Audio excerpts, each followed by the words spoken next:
はっきり苦難だと思ったのは交通事故なんです。交通事故なんです。もう毎週労働組合が団体交渉、労働組合が団体交渉。はい、それがきっかけでこの理念を作りました。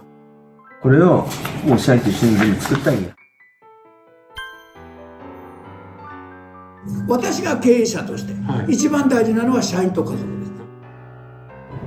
社員をそこまで追い込んだのは経営の責任じゃないかと。